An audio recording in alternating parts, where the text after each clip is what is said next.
अस्सलाम वालेकुम रहमतुल्लाहि व बरकातुहू। मोहतरम नाज़रीन कराम और सामीन कराम, नबी करीम से दुआ है कि आप सेहत की बेहतरीन हालत में होंगे। आज हम गुफ्तगू करेंगे तहरीर के बुनियादी मालूमात के ज़राए पर हम बहस करेंगे। यानी तहरीर के लिए जो बुनियादी मालूमात के ज़राए हैं उसे इस्तेमाल करके आप अपनी तहरीर लिख सकेंगे। अल्लाह ताला ने हर इंसान को ये बुनियादी मालूमात के ज़राए वदियत कर दी है। अब इंसान को चाहिए कि वो इन्हीं ज़राए को इस्तेमाल करके तहरीर लिख सकें और तहरीर लिख लें। उनमें पहले नंबर पर है इंसानी जज्बा, इंसानी एहसासात, इंसानी ख़यालात। इन्हीं तीन चीज़ों की वजह से इंसान के पास लिखने की बुनियादी मालूमात मिल सकती है। यानी आप बाज़ार से गुज़र रहे हैं तो इंसानी जज्बा ये है कि जो चीज़ देखें वो किसी के सामने बयान करें या लिख लें। आपने होटल में खाना पीना चाय पी रहे हैं और आपने देखा कि मालिक होटल ने किसी बच्चे को मुलाजिम बच्चे को थप्पड़ मारा, तो आपके पास जो ख्यालात आते हैं तो उसी ख्यालात को आप लिख लें। इसी तरह ख्यालात, जज्बात और एहसासात जो आप महसूस करते हैं उसे आप लिख लें। ये आपके पास अल्लाह ताला की तरफ से तहरीर लिखने के बुनियादी मालूमात के ज़राए हैं। मतलब ये कि आपके पास बुनियादी ज़राए हैं तहरीर लिखने के लिए। इसके बाद मुशाहिदा है, तजर्बा है, तकाबुल है, तज्ज़िया है। किसी भी चीज़ को आप अपनी ज़ाविये से देखते हैं, अपनी नज़र से देखते हैं, उसका तज्ज़िया करते हैं। तज्ज़िया करने के बाद आप उस पर तहरीर लिख सकते हैं। उससे मुतासिर होकर, इससे मालूमात लेकर, उससे जज्बा लेकर आप लिख सकते हैं। किसी भी दो एक जैसी चीज़ों का तकाबुल करके उनमें फ़र्क ढूंढ कर आप तहरीर लिख सकते हैं।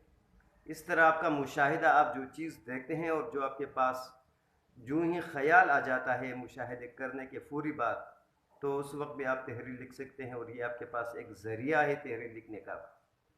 आपका एक तजुर्बा हो गया है, किसी और का तजुर्बा हो गया है, आपने किसी का तजुर्बा देखकर, सुनकर, पढ़कर आपके पास जो ख़याल आता है, तो ये भी बुनियादी मालूमात के ज़राए में से है कि आप इसी ज़रिए को इस्तेमाल करके आप तहरीर लिख लें। तीसरे नंबर पर है मुतालिया। जितना आप बार बार मुताले करेंगे आपके पास नए आइडियाज़ आएंगे, बुनियादी मालूमात के ज़राए में से आपका इजाफ़ा होगा।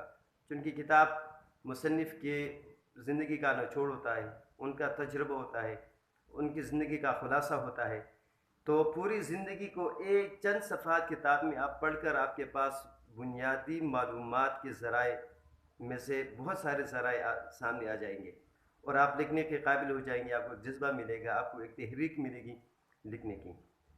इसी तरह बुनियादी मालूमात के ज़राए में से मुताले के बाद है माहिरीन से मुलाकातें करना, उनके पास बैठना, उनसे सवालात करना, उनसे इंटरव्यूज़ लेना, उनकी बातें सुनना, उनके साथ मुकालमा करना, खुशगवार माहौल में उनके साथ मुबाहसा करना। इससे भी आपके पास बुनियादी मालूमात के ज़राए में से नए ज़राए आपके सामने आ जाएंगे।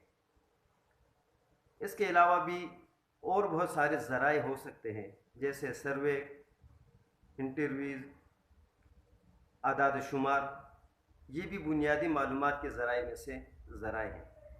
ये चंद मैंने आप लोगों के सामने इसलिए ज़िक्र किए हैं ताकि आप लोगों को ये एहसास हो कि आप जो कोई चीज़ लिखते हैं तो बुनियादी मालूमात आपके पास पहले से मौजूद होती है, लेकिन वो किया है वो यही चीज़ें हैं जो मैंने आपको सामने एक नाम गिनवाए। यानी इंसानी जज्बा, इंसानी एहसास, तजर्बा, मुशाहिदा, मुतालिया करना, माहिरीन से मुलाकातें करना, अदाद शुमार, सर्वे, इंटरव्यूज़, ये वो ज़राए हैं जो आप जिसकी वजह से आपके पास तहरीर लिखने के बुनियादी मालूमात सामने आ जाती है। खुलासा इसका ये है कि कोई भी आप तहरीर लिखते हैं तो आपके पास बुनियादी मालूमात इन्हीं ज़राए से मिल सकते हैं। यही ज़राए इस्तेमाल करके आपके पास बुनियादी मालूमात आ जाती है।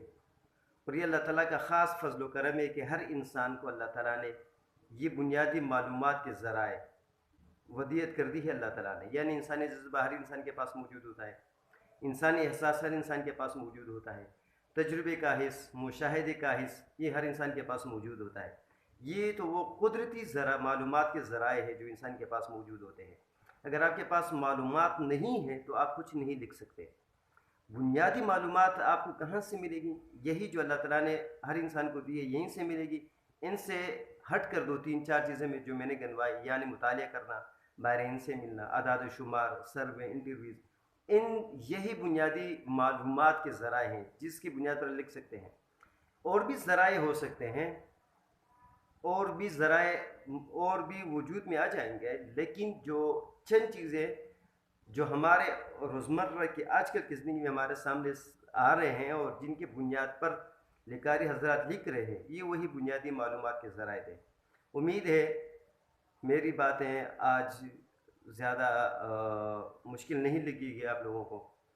اختصار میں دوبارہ بتا دیتا ہوں کہ لکھنے کے لیے جو بنیادی معلومات کے ذرائع ہیں وہ ہر انسان کے پاس موجود ہوتا ہے، اور جو قدرت کے علاوہ انسان کے پاس نہیں ہے وہ انسان کی تلاش کر رہی ہے، یعنی مطالعہ، ماہرین سے ملنا. تو انشاءاللہ ایک بہترین تحریر آپ لکھ پائیں گے. امید ہے کہ اسی ویڈیو میں آپ یہ بات جان چکے ہوں گے کہ انسان کے پاس جو تحریر لکھنے کے لیے بنیادی معلوماتی ذرائع ہیں اسے آپ سمجھ چکے ہوں گے، سمجھ گئے ہوں گے. اب انشاءاللہ ہم ملتے ہیں ایک نئی ویڈیو میں ایک نئی بات کے ساتھ. اللہ حافظ. السلام علیکم ورحمۃ اللہ وبرکاتہ.